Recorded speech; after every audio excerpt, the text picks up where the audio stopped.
Are you unable to turn off Do Not Disturb mode on iPhone? Let's fix that.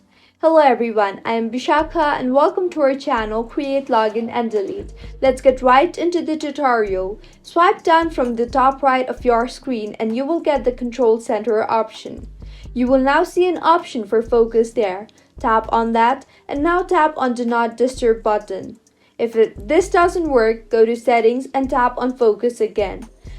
Now tap on the Do Not Disturb option there. Scroll down and under Set the Schedule, make sure you have not set any schedule.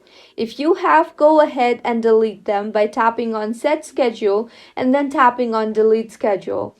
If your problem is still not fixed, go back to Settings and tap on General. Scroll down and tap on Shutdown and shut down the device and press the power button after a minimum of 60 seconds until you see the Apple logo.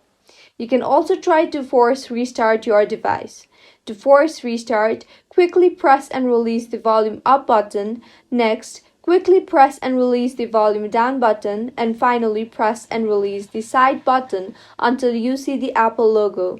Do not release the power button when you see the slide to power off slider.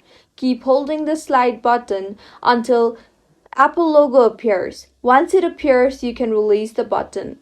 If you find this tutorial helpful, do subscribe to our channel. Thank you for staying with us until the end.